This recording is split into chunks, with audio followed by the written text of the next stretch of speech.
Thank you for listening to Rearview Mirror Chronicles. If you'd like to contact me, please email me at reviewmirrorchronicles@gmail.com.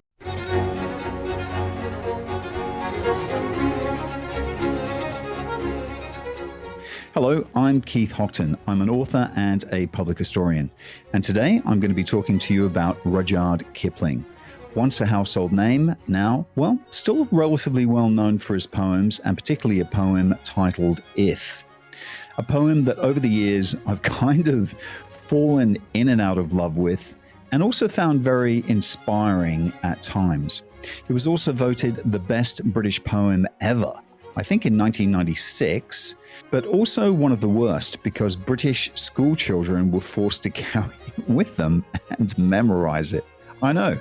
And I think also forced to copy it out at least 100 times when they were given detention. That being said, let me read you the poem. If you haven't heard it, you're in for a treat. If, by Rudyard Kipling.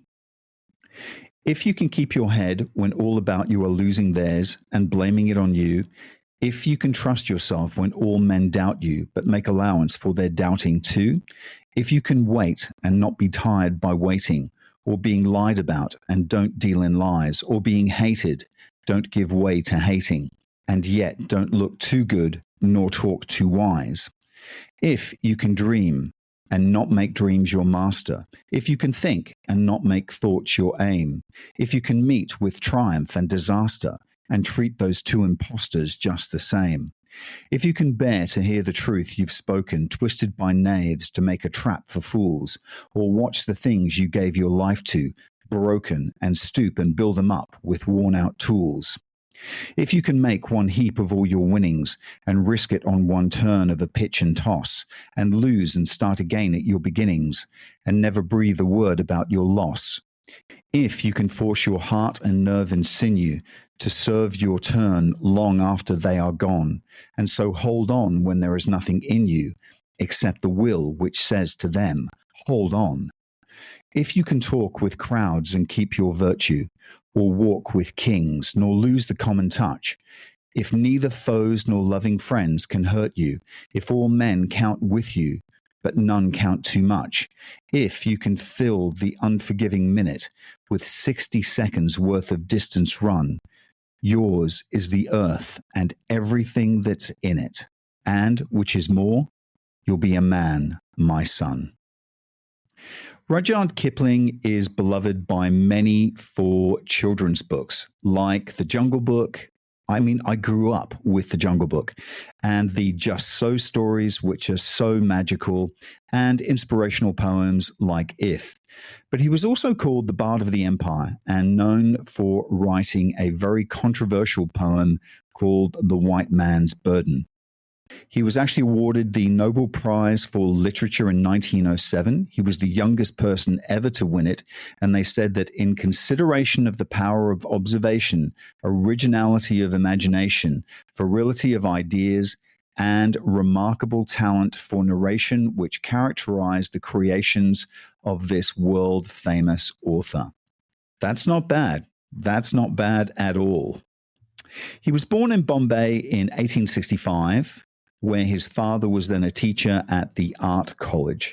He wrote a memoir titled Something of Myself, which was actually published just after his death, and he describes his life there as light and color and golden and purple fruits. And I absolutely love that. I think that's fantastic because it sums up not just to adults, but so much, it says so much to children about how good that life actually was. Very descriptive. I think his early life there was it was very much a paradise. He didn't see much of his parents. He said that in the evenings, the Amma would actually speak to them in Hindi and say, now you have to speak English to Mama and Papa, because, of course, all the children there grew up speaking Hindi. It was their mother tongue. And then in the evenings, as they're paraded in front of the parents and, given to the parents for the maybe half an hour or an hour just before they went to bed, they would actually talk in very stilted kind of sentences of English to their mum and dad or to mama and papa. So I think his life there was all joy. And it was all joy until about the age of 5. And what happened then was that the parents then took their children on a visit to England. This has happened before, but what happens this time is that the children are actually left behind with foster parents. And this was actually quite a common thing for people who lived in India and the Far East. And then without warning, they completely just disappeared. That's what English officers, English officials in foreign countries did. They just did. And the children were sent to what was actually called a home, but effectively they were fostered out. And it was a very common story, as I said. I think it was felt that the Indian service would spoil their children and that their children wouldn't have the right kind of education or upbringing. You know, in India, by their armors, they were treated like gods in the nursery. And their parents possibly rightly thought that this wouldn't do for them to grow up like that. And I think especially during Kipling's time, they didn't want them growing up as colonials.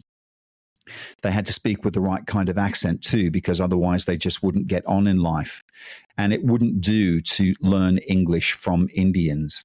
So they went home and the boys would have their schooling at home, as would the girls, and their foster parents would then act as surrogate parents.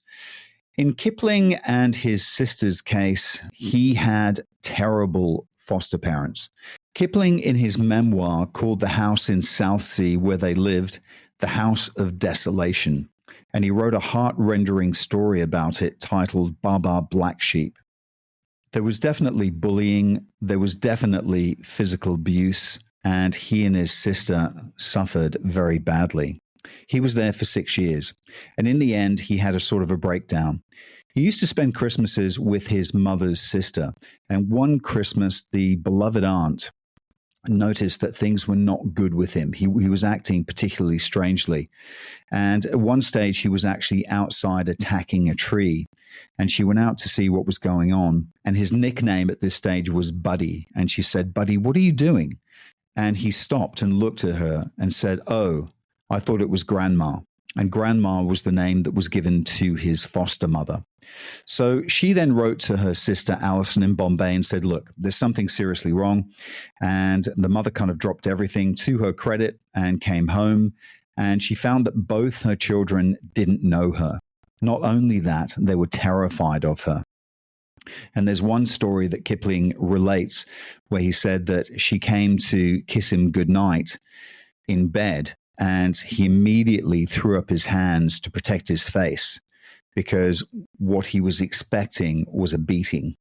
And that time actually severely marked both Rudyard and his sister for life, and neither of them ever fully got over it. His life was kind of complicated. You know, given this traumatic background, he was actually incredibly resilient. He was then sent to a very tough school in Devon, which basically prepared officers for the army. And Kipling was never going to be able to do that, never going to be able to become an army officer because he was incredibly short-sighted. But he enjoyed that school, and he made two very good friends there. And he wrote one of his most light-hearted books about his experience of school called Stalky & Co. It's very good. And in that, they all appear under their school nicknames. I mean, Kipling was effectively Kipling, but then there was Dunsterville, and then there was Bereford. And, you know, he made these friendships that lasted for life. And I think these kind of friendships were what enabled him to be able to hang on. It was his sister who actually suffered worse in the long run, because when she grew up, she wasn't expected to work, of course. You know, she was expected to marry well. And she did actually manage to marry, but she managed to pick somebody who was incredibly violent. And of course, she was incredibly unhappy with. And she twice collapsed. She had psychotic breakdowns. And the second of them, it was so bad, so psychotic, that it took her 8 years to recover. The circumstances were much more propitious for Buddy. He had a job to do, he had things to do, and of course, he had this enormous talent for writing. And of course, later he wrote, you know, this practice of sending children, quote unquote, home to total strangers. He says, "I think it was often very disastrous." And Kipling wrote this story about it that I just mentioned, you know, called Baba Black Sheep, and it was published while he was still in India. I mean, he was absolutely devoted to his parents. He loved them unconditionally. And you won't find a crossword anywhere about them in his memoirs. But I can't help feeling that he took writers' revenge by publishing this story while they were also still in India because he knew that they would have read it. It's interesting the role that writing played in being able to express of what had happened to him over there. And he did. And he, interestingly, didn't turn a lot of his life into writing. Baba Black Sheep is autobiographical, but Kipling rarely wrote directly of his own experiences. He fell in love with language very, very early on. He read, and that effectively was his escape. And he started writing as a schoolboy, and, a great deal of what he wrote was actually pastiche and parody. He discovered Browning, but he discovered Browning completely by mistake. Browning's volume of Men and Women was actually thrown at him by a classics master in a rage because Kipling's Latin was so poor. But he picked the book up and he read it, and he completely fell for it.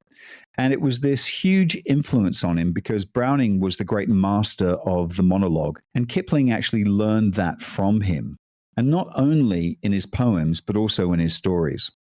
There was also a young woman called Flo Garrard, who he fell for when he was about 14 or 15 years of age, and he wrote poems to her, and he considered himself engaged to her imaginarily, when he went out to India. But she didn't think she was engaged to him, and of course that never came to anything. But he was writing then, and even before he sent his poems home, and even before he arrived in India, his mother had, without his permission, collected them all, and then had them published in a book called Schoolboy Lyrics. And of course, Kipling was absolutely furious with her. And the first thing he published after that was a book of parodies that he wrote with his sister called Echoes, many of which are actually very, very good. And one of the things I love about him is that he could be tremendously witty. And after that, the first book that he published in India, this book of satirical poems, he then published a book about petition in India called Departmental Ditties. And, then the stories came much later. But he was very, very funny writer. The first stories he wrote were also recorded for the paper he worked for, the Civil and Military Gazette. And they called them turnovers because they were actually printed on one column. And then what you did was you then turned the page and they would then continue. So you would then turn them over. And of course, they had to be no more than 1,500 words long. And he collected them in 1886. And his first collection, Plain Tales from the Hills, this was the one that got him first noticed. And it even got him a review in England, which was just unheard of. And all this was when he was in India. And then he went on writing, these stories, and they got better and they got better. And they were published in booklet form by the Railway Library. And if you can find any of those now, they're incredibly rare. They're collector's items. And I think there was about 5 or 6 stories to a booklet. And of course, they included, the soldier stories, which also included, the man who would be king, who was later to be made into that incredible film with Sean Connery and Michael Caine. That was actually one of these booklets. So even before he arrived in London in 1890, when he was about 25 years old, he already had an incredible body of work under his belt. And then his work really kind of shot to success with the British public. And of course, that led me to wonder what put him on the map and what would appeal to people about his writing. Why did they like him so much? And basically, the only conclusion that I can come to after reading a number of his books and his poems is that he was just too good.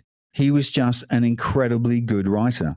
I mean, it's not that people had never written about India before or about the English in India, but no one had done it as well as Kipling.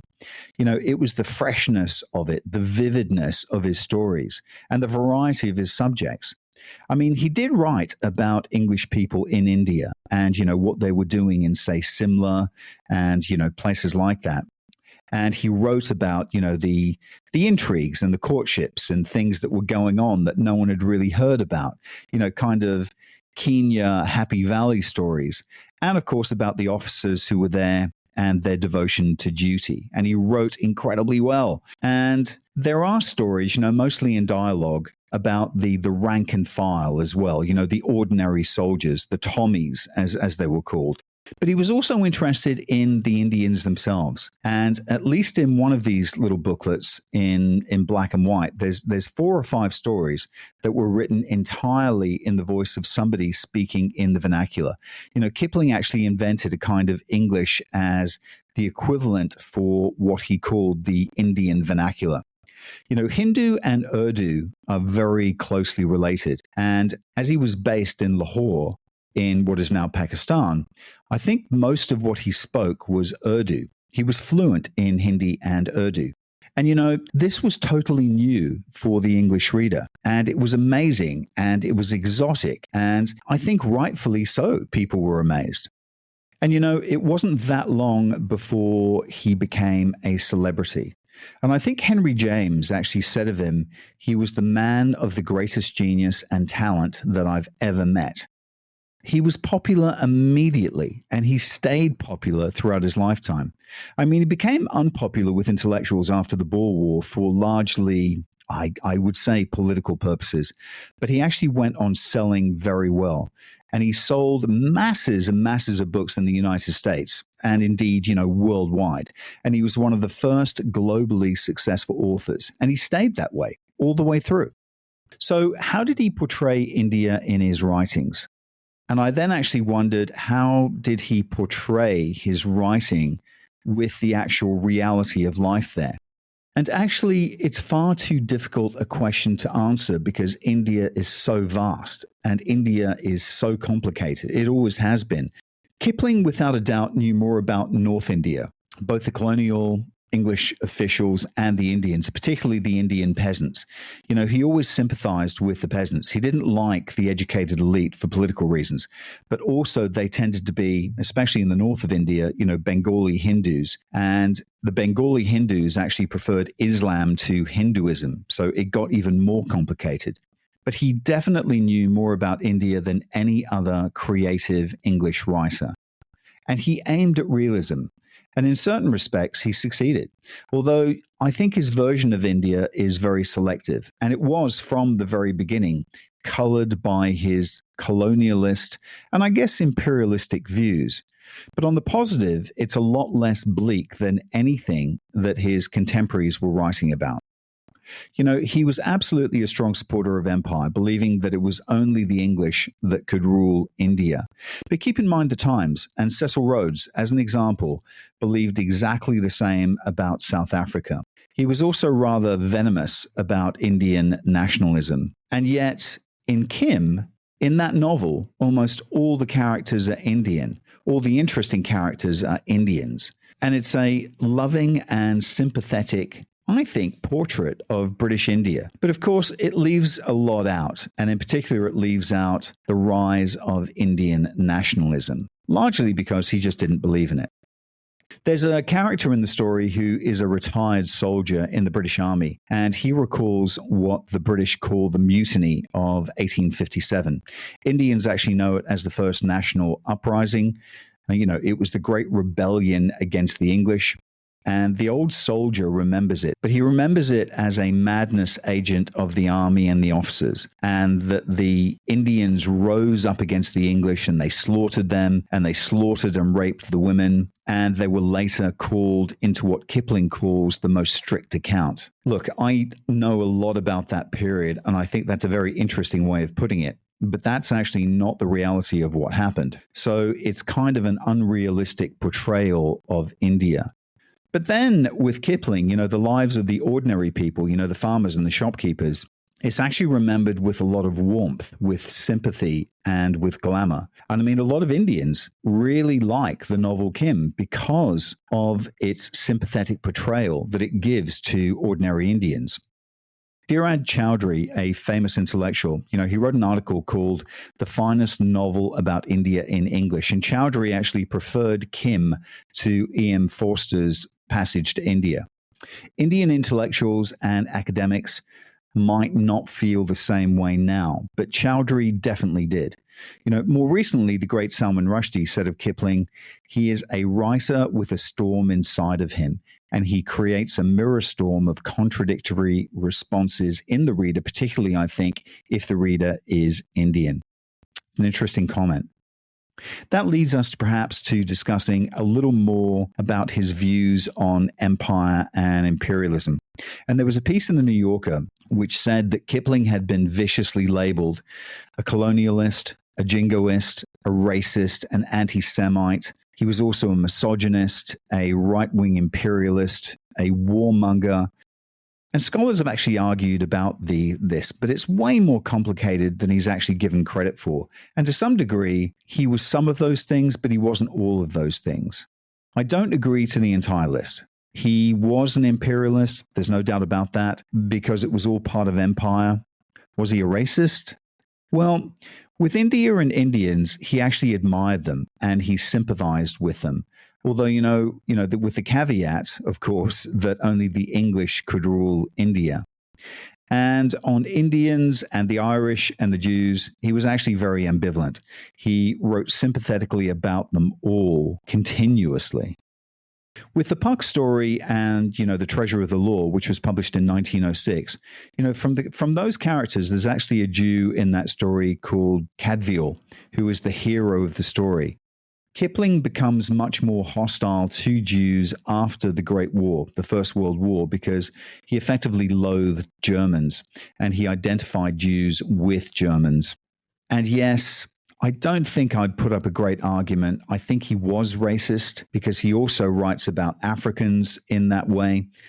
Was he a misogynist? I don't think so. A misogynist is someone who hates and disrespects women. Kipling certainly didn't. He actually wrote very sympathetically about women, and he openly admired several women writers of his time and continuously wrote fan letters to them. But here's the thing. You can have imaginative sympathy with peoples like Jews and the Irish and the English and women, and Kipling did, but that doesn't mean that you then support their rights, right? I mean, it doesn't. And in fact, Kipling actually turns sour on all of these groups when they start demanding their rights. So, his Irish soldier is one of the most sympathetic characters, but on the flip side of that, he hated Irish nationalism with a passion. He actually fell out with Lord Beaverbrook after the Irish War of Independence and, the establishment of a free state, which, Beaverbrook went along with as a fait accompli. Not Kipling. And Beaverbrook was actually a good friend of Kipling, and Kipling was quite upset about that. Would you call him a warmonger, though? Look, I suppose there were wars that he cheered on. If you're thinking of the First World War, he was actually a strong supporter of it, and he thought that Britain had to fight, and he thought that the countries had to defend themselves, and that there had to be armies. He admired soldiers, and he admired martial heroism and so on. He thought that the northwest frontier in India had to be defended at all costs. But in his defense, there were plenty of decent men and women who also thought that. Conservatives as well. Some of Kipling's opinions you can't defend. I hate them. But I also can't ignore the fact that he's a wonderful storyteller. He's the most amazing wordsmith, and he has the most wonderful imagination. There's a real split between the writer Kipling and the man Kipling in his life. And well, there wasn't. He was also a lovely friend of his friends and a devoted family man. I mean, the letters that he writes to his family are full of warmth and joking and sympathy. But Kipling wrote a poem, in Kim about the two-sided man, which can be found, I think it's in the introduction to chapter 8. He says, "And praised be Allah who gave me two separate sides to my head." And for Kim, it seems that each of his sides is separated into two separate worlds, one being Chila and one being a Sahib. I'll just read you that poem. "Much I owe to the lands that grew, more to the lives that fed, but most to Allah who gave me two separate sides to my head. Much I reflect on the good and the true in the faiths beneath the sun, but most to Allah who gave me two sides to my head, not one. Wesley's following, Calvin's flock, white or yellow or bronze, shaman, juju, or Angkok, Minister, Mumak, Bronze. Here is health, my brothers, to you. However, your prayers are said, and praise be Allah who gave me two separate sides to my head. I would go without shirt or shoe, friend, tobacco, or bread, sooner than lose for a minute the two separate sides of my head. It's an interesting poem because he's talking about himself, and he rarely does that. You could also argue that he anticipates intuitively the left brain and the right brain. And he had a name for his own writing genius, you know. He writes about it again in Something for Myself. He called it My Demon, which he spells Daemon. And he doesn't actually mean a devil. It means like Socrates. You may remember, Socrates actually had a daemon, spelt the same way, a spirit who spoke to him. And when he was writing his best work, it was almost always as if the daemon dictated it. And Kipling said, well, with the demon, you can't go wrong. So it's almost as though something is actually speaking through you, but it only applied to the very best work. You had to have talent, you had to have craft, and you really had to work at it. And then, of course, there's his work for children, the Just So stories, the Jungle Book. And these stories have all endured the passage of time. I was then interested in kind of what made him a good storyteller for children, and also why that sort of escaped in a way being sunk by, his political views, as some of them are completely unacceptable now. The Just So stories, they're simply enchanting. They have never been surpassed. And I don't think they ever will. His imagination completely takes over there. And as I say, I think he was much more into the culture of India than people have ever realized or given him credit for. And there was and is such a rich culture of storytelling in India. And I think some of the storytelling he may well have learned from Indians. There's a story in one of his early collections in which a wise man called Gobind, and he actually speaks his stories.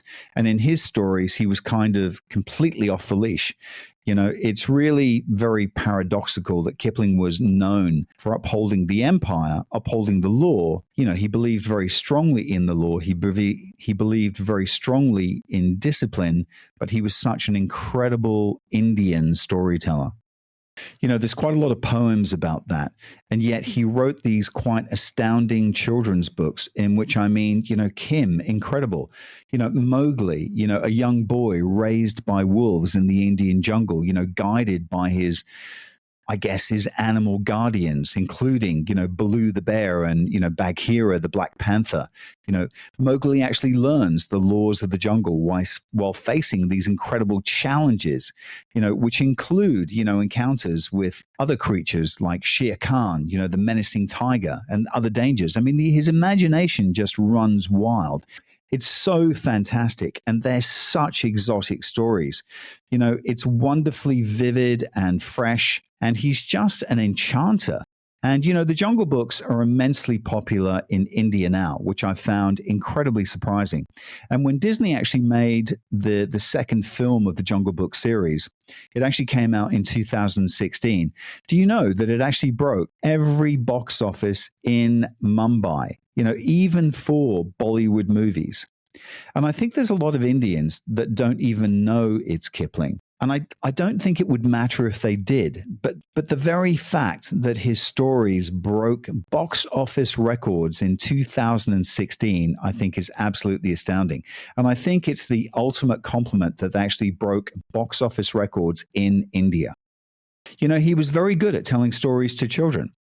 There are actually photographs of him on the deck of a ship when he was traveling, telling stories to a circle of children that just sat around him, obviously enchanted. And he went on being really good at that. This is the interesting thing. His daughter Josephine died when she was 6 years old of pneumonia on what was to be a disastrous, family trip to New York. And, some parents might have withdrawn, from their other surviving children because of that.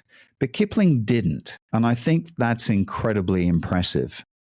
Amazingly, a first edition of the Jungle Book, complete with a handwritten inscription by Kipling, to his youngest daughter, has just been discovered in a National Trust property in Cambridgeshire.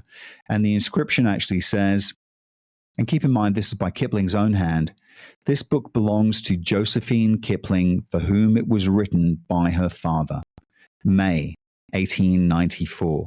And that book was found in the library of Wimpole Hall in a collection belonging to Kipling's second daughter, Elsie Bainbridge, who lived in the property between 1938 and 1976. She'd actually brought a lot of her own collections with her when she moved into the house. And this is just one of that collection that actually survived. And isn't it fantastic that someone found it? He was also incredibly close to John and Alfie. And even after John died, he was kind of a father figure to various young men. He had godsons whom he sort of looked after, and he would write to them at school. And he went on loving children and being delighted, to tell stories to them. He did it as often as he could. Just on John, just to keep you informed, because there was a movie that came out that Daniel Radcliffe starred in, and I can't think of the name of it, where he actually played Kipling's son. John died during the First World War, but they never ever found his body. It's been missing now for, almost over 100 years. The mystery of John's body has always been a bone of contention. But then in 1992, the Commonwealth War Service Graves Commission changed the inscription on one of the gravestones of an unknown soldier to read John Kipling. And I thought that was an incredibly gracious thing for them to do. So big thanks to them for doing that. Kipling himself sounds like a very complex man. I mean, if you absolutely put me on the spot and said, describe his character in a few words, I'd have to sum him up as somebody who was loving and also ambitious, somebody who identified with authority and also created outlaws. As somebody who's a British patriot, who traveled abroad whenever he could, who was happy when he was in France. He was very much a family man. They had a house there. He very much clung to those who were close to him.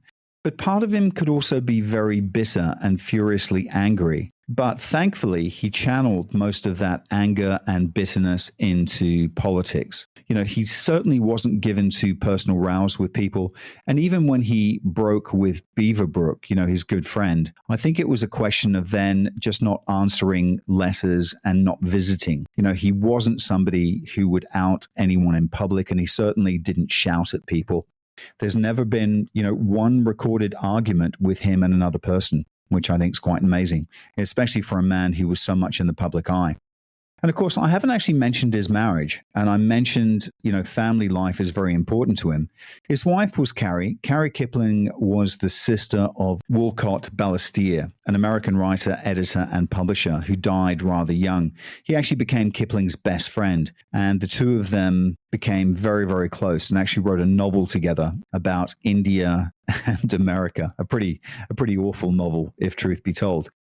Walcott was also a kind of figure in London. He was well known in London society, but he died very young of typhoid, and Carrie was actually with him at the time. And the story actually goes, Kipling had actually been enormously successful in London, but it was too much for him. And at one stage, he actually collapsed into kind of a mental breakdown. And then he recovered from it by taking a very long sea voyage, which went all the way down to South Africa and to New Zealand and then on to India. And the idea was that he would go to Lahore and spend Christmas there with his parents. And he got there kind of late December, probably the 21st or the 22nd.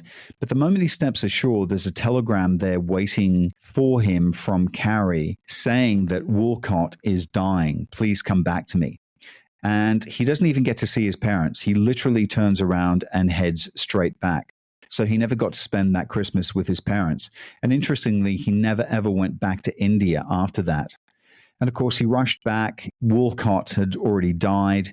He then ends up marrying Carrie, and they then decide to move to America. And they actually lived there really happily for the first 4 years. And it ended up not working out because of a family row that just got bigger and bigger with his brother-in-law.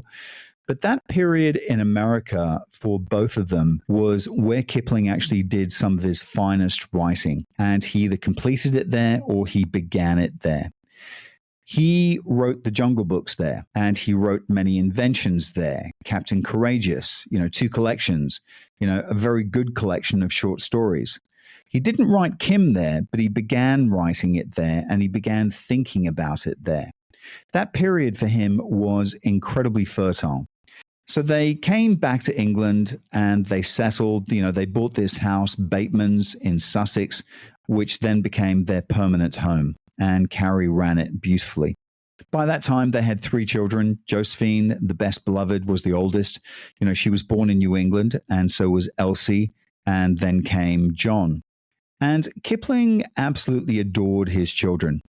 There's a book of his letters to them called Oh, Beloved Kids, and they're illustrated with the most charming of drawings because Kipling was actually a gifted artist. So, his family life, they were very close. And he also fiercely guarded his privacy. He couldn't bear people looking into his life. Sadly, he actually burned most of the letters that he received. Carrie did too. But the 6 volumes of his published letters that exist, and I think there's more than that actually, of course, he couldn't burn the letters that he'd sent, but he did like his privacy. He died when he had just turned 70 in 1936, and he died of a perforated duodenal ulcer. He'd actually had trouble with his stomach from a long time, literally from the moment that his first son, John, went off to war in 1915. And the pressure of that, he suffered very badly with indigestion. And it went on for 20 years. And I have to think that the medics couldn't have been that good back then because it wasn't diagnosed as a stomach ulcer until early 1932. And of course, by then it was too late, for the ulcer to be treated. And I suppose after that, he was just living on borrowed time. So what was his reputation? Well, it was kind of a mixed reputation. He was respected by a lot of people. He stood for the Conservatives, and the Conservatives admired him. And interestingly, his ashes were ceremoniously buried in Westminster Abbey, which, let's face it, doesn't happen to very many people. So there was this kind of split rather characteristically between his public reputation, which was very high, and his reputation with intellectuals who tended to dismiss him, especially if they'd been made to learn if at school. So his reputation was of an ambivalent, but with intellectuals, it was low. Publicly, as I said, it was high. And I think it continued to be high even to this day. I mean, they even named a ship after him, HMS Kipling, for instance. T.S. Eliot put together an anthology of Kipling called A Choice of Kipling's Verse, which was published in 1941. It's actually very good. And of course, George Orwell's essay on Kipling, which was actually a review essay of the Kipling collection, was also very, very good. And he always interested fellow writers. Fellow poets were always interested in him. Auden actually wrote a very good essay, a review essay on Kipling as well. And of course, then there was the American poet Randall Jarrell, who completely loved, Kipling's fiction and wrote splendid, really, really good essays on it. And then in the 1950s, there was a book called The Art of Rudyard Kipling, written by Joyce Tompkins.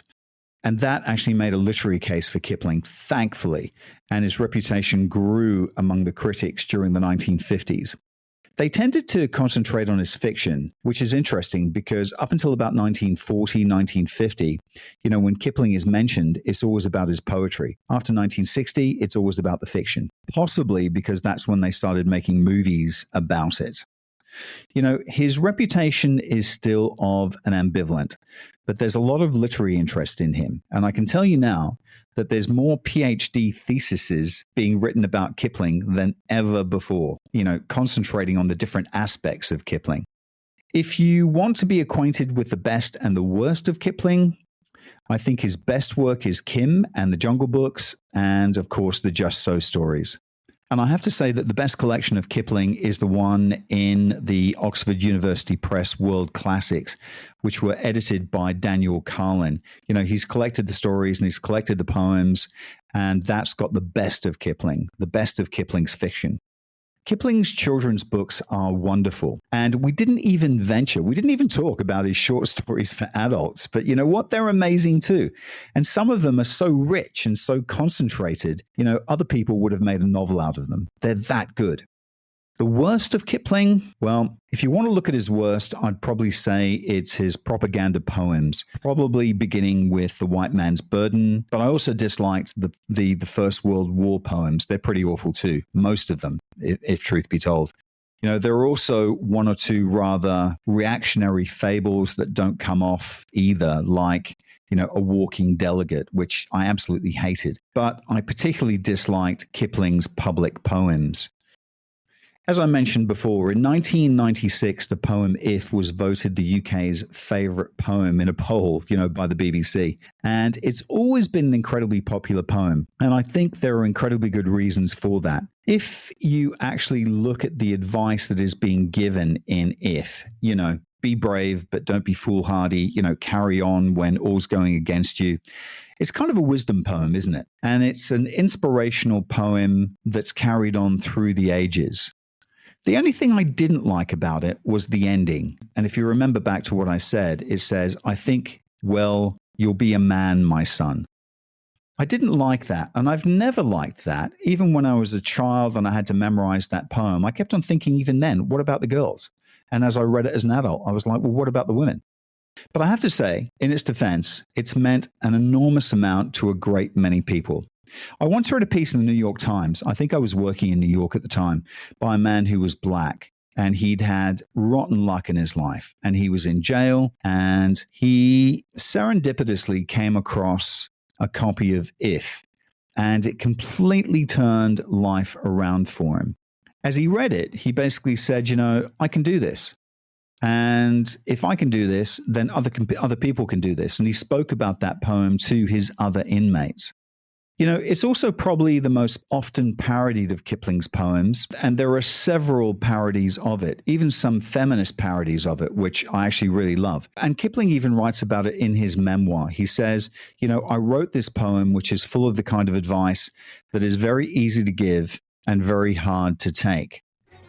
And he says that it actually did him no good with the young, who would say to him, why did you write that beastly poem that I had to copy out in detention? I, on the whole, really like that poem, and I think it's being used for good magic. The White Man's Burden, I think it's an irredeemable poem insofar that it's evil magic. If, I have to admit, is a good thing. Even though it's not my favorite poem, I have been inspired by it many times. Folks, thanks for listening in. Bye for now.